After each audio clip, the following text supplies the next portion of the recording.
Hi friends, வணக்கம். எல்லோரும் எப்படி இருக்கீங்க? இன்றைக்கி முடிக்கு ஒரு சூப்பரான ஹேர் பேக் தான் பார்க்க போகிறோம். முடி நிறைய கொட்டிக்கிட்டே இருக்குது. அதுக்கப்புறம் கொட்டின இடத்துல ஒரு ரீக்ரோத் வேணும், அதுவும் நல்லா அடர்த்தியாக வேணும் அப்படின்னு நினைக்கிறவங்களுக்கு இந்த ஹேர் பேக் கண்டிப்பாக ரொம்ப யூஸ்ஃபுல்லாக இருக்கும்.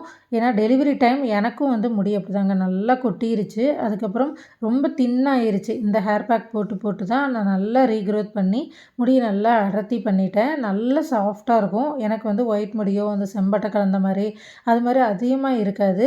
முடியும் அதிகமாக எனக்கு கொட்டுறதில்ல. இப்போலாம் முடி நார்மலாக கொட்டுறது தப்பில்லை. 5, 10 இது மாதிரி முடி போகிறது எப்போயுமே நல்லது தான். ஆனால் அளவுக்கு அதிகமாக முடி கொட்டும்போது கண்டிப்பாக முடியை கேர் பண்ணியே ஆகணுங்க.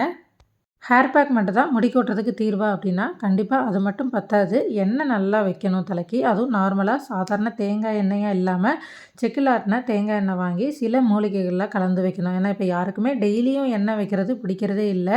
வாரத்துக்கு 1 நாள் 2 நாள் இப்படி தான் வச்சுக்கிறாங்க. நல்லா பாடியில் உள்ள ஹீட் ரெடியூஸ் ஆகணும். அப்போ தான் ஹேர் ஆயில் நம்மளுக்கும் நல்லா தலைக்கு வச்சா நல்லா கூலிங் கிடைக்கணும். அதனால் சாதாரண தேங்காய் எண்ணெய் எல்லாம் யூஸ் பண்ணாமல் நல்ல மூலிகைகள் கலந்த தேங்காய் எண்ணெய் யூஸ் பண்ணுங்கள். வாரத்தில் 1 நாள் 2 நாள் வச்சாலும் உங்களுக்கு நல்ல ஹேர் ரீக்ரோத் கிடைக்கும்.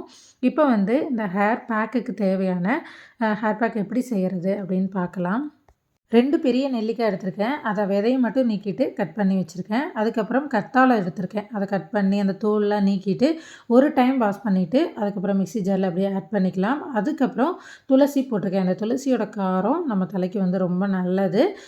பெயின் பொடுகு இருக்குது, அதுக்கப்புறம் பெயின் இது மாதிரி இருக்குங்கிறவங்க வேப்பிலை 2, 3 கொத்து சேர்த்திக்கோங்க. பெயின் பொடுகு இல்லாதவங்களும் வேப்பிலை சேர்த்திக்கோங்க, தலைக்கு ரொம்ப நல்லது. அதுக்கப்புறம் சிவப்பு செம்பருத்தி இது மாதிரி நாட்டு செம்பருத்தி பூக்களும் நாட்டு செம்பருத்தி இலைகள் ஒரு 10 போட்டுக்கலாம். இதுவே நல்லா அந்த வளவளப்பு தன்மை கொடுக்கும்.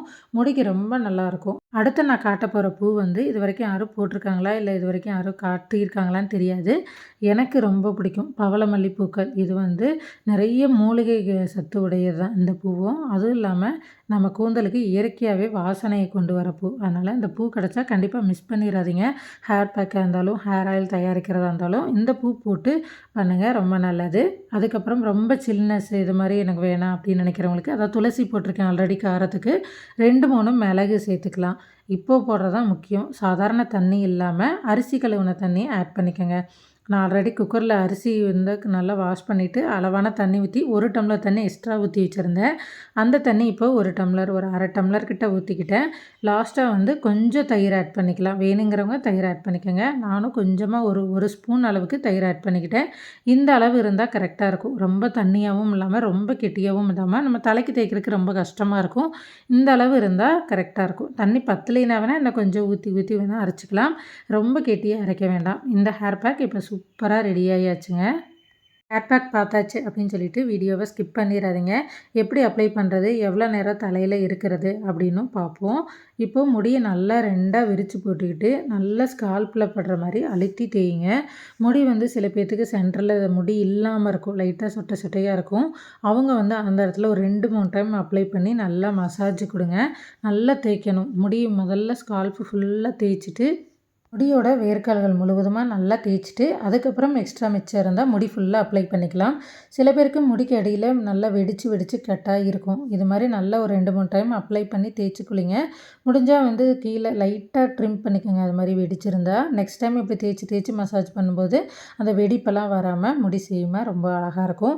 எனக்கு கீழே அந்த வெடிப்பே இருக்காதுங்க. முடி மேலே எப்படி இருக்கோ ஸ்ட்ராங்காக அதே மாதிரி தான் கீழே வரைக்கும் இருக்கும். ஏன்னா ஹேர் ஆயில் எப்போயுமே அதிகமாக நல்லா கேர் பண்ணிக்குவேன் முடியை. இப்போ ரீசெண்டாக நல்லா பண்ண ஆரம்பிச்சிட்டேன். அதனால் முடி நல்லா க்ரோத்தும் அதிகமாக இருக்குது. நல்லா அடர்த்தி ஆயிடுச்சுங்க. எனக்கு கொண்டை போட்டாலே சேராது. அவ்வளோ தூரம் எனக்கு பயங்கரமாக தலைவலிக்க ஆரம்பிச்சிரும். அவ்வளோ வெயிட் இருக்குது முடி. எப்போயுமே கொண்டை எப்படா அவுப்போம் அப்படிங்கிற மாதிரி தான் இருக்கும். கொண்டை போட்டாலே ரொம்ப ஒரு மாதிரி புடனி வலி வர மாதிரி இருக்கும். இந்த ஹேர் பேக் ஒரு 30 நிமிஷம் தலையில் வச்சுக்கலாம். சளி பிடிக்கும், ரொம்ப கூலிங்காக இருக்குது, ரொம்ப சில்லுன்னு இருக்குது அப்படிலாம் இருக்காது. ஏன்னா துளசி போட்டிருக்கோம், மிளகு போட்டிருக்கோம், அடுத்து வேப்பிலை போட்டிருக்கோம். அதனால் பெருசாக ஒன்றும் சில்னஸாகவே இருக்காது. நான் பாருங்கள் மழை பேஞ்சு கொட்டிக்கிட்டு இருக்கு. அதில் தான் அந்த ஹேர் பேக் போட்டு ஈரத்துலேயே பாருங்கள் வீடெல்லாம் தொடச்சி வெளியெல்லாம் தொடச்சிட்ருக்கேன். வீடியோ பிடிச்சிருக்குன்னு நினைக்கிறேங்க. கண்டிப்பாக லைக் பண்ணி சப்ஸ்கிரைப் பண்ணிடுங்க, ஷேர் பண்ணுங்கள். இனி வரப்போகிற வீடியோலாம் நான் இது மாதிரி ஹேர் கேர் டிப் என்ன கண்டிப்பாக கமெண்ட்டில் கேளுங்க. அடுத்த வீடியோவில் பார்க்கலாம். லைக் பண்ணிடுங்க. நன்றி.